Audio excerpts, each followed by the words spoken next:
Here in Lyon for day one of the European Figure Skating Championships, and that is the situation so far. It's the compulsory dances. If you have just joined us, one dance this year, the Tango Romantica, and it's Navka Kostomarov, the defending champions, leading by some way.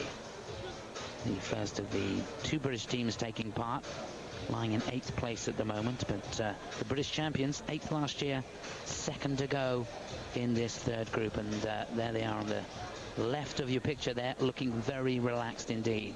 What would be going through their mind now, Nicky? Well, they're almost veterans of this now, and they've been out a few years, and you know what to expect. So important to have the right frame of mind for the compulsory dance. You can't afford to make any mistakes, and you want to be really emphasizing that you've improved, it's solid, and it's really, you try and reflect as much as a free dance in it almost. That's the kind of focus it is, but you need to hold back a little bit. It's not as much freedom in the compulsory dances as when you're doing the OD and the free dance, so slightly different mindset. And this ice surface, as we heard, you know, being a bit smaller, that just makes you think a little more differently. Just got to concentrate a little bit more, just to change the pattern slightly. Well, a few champions here today. Philippe Candeloro there on the right of your screen, and we just got a shot of Marina Anasina.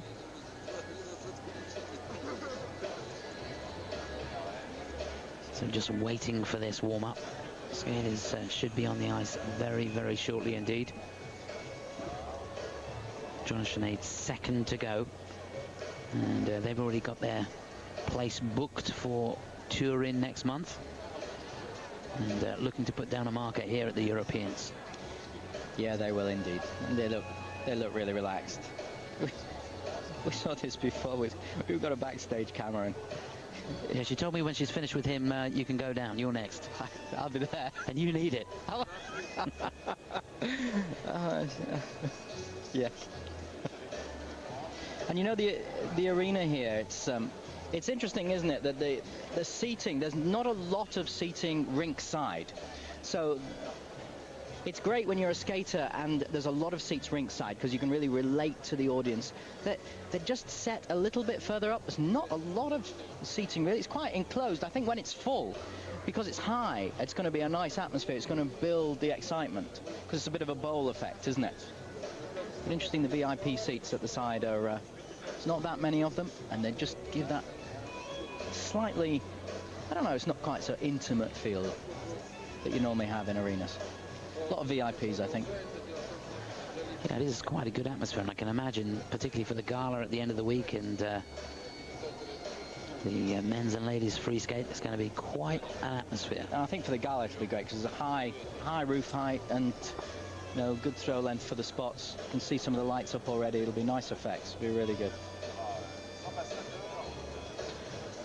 There's Marina, of course, and Gwendol, our presenter here, because this is hometown in Lyon.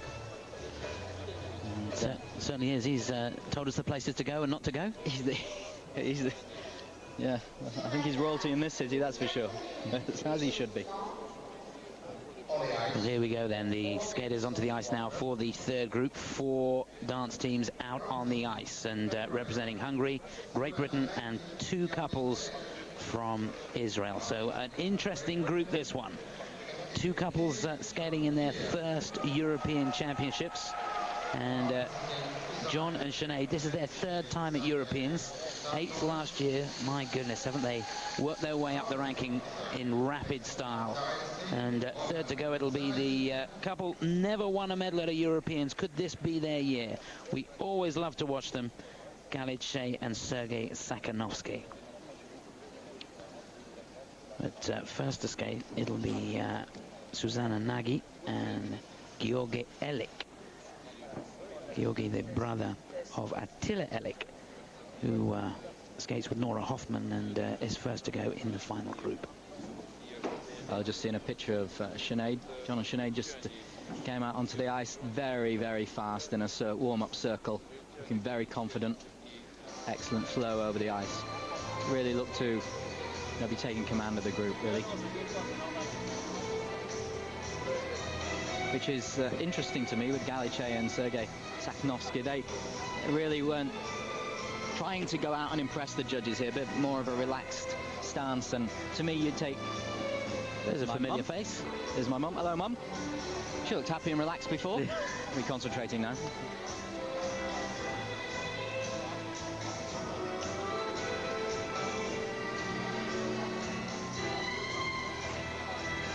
There are the Israelis. And you know, when this is going on, you just have to be aware of the couples around you. Sometimes you can be so focused on keeping going, particularly when you've got young couples coming in for the first time. They haven't quite got the experience of giving you the room. And often there's been clashes and collisions at this stage of the competition. Everybody's very hyped up. You're trying to impress. You're told not to stop. And just have to play it safe. Particularly for the guy who's responsible for how you're really managing the ice surface as a couple. Let's have eyes in the back of your head. We just had a shot of Alexander Zulin, the coach of the Israeli couple, Chait and Sakhnovski. A real variety of standards out there on the ice at this stage.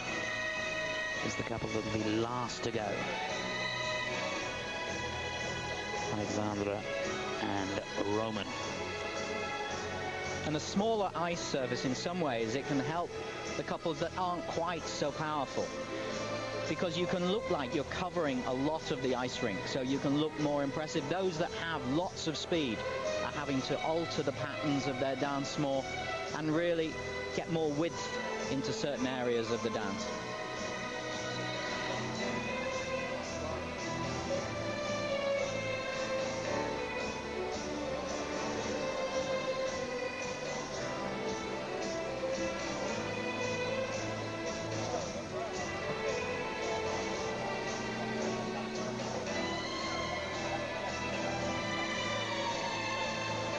These two looking strong and trying to impress the judges in this 4-minute warm-up. Just over half a minute to go. Incidentally, we've got judges from the USA, Great Britain, that's Hilary Selby, Israel, Australia, Canada, the Ukraine, Germany, Azerbaijan, France, Switzerland, Czech Republic, Russia, and Lithuania.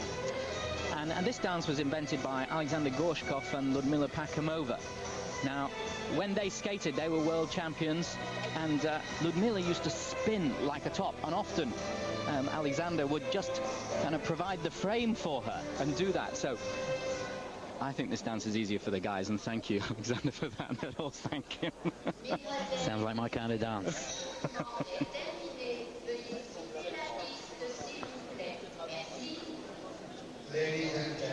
Well, the warm-up's over now.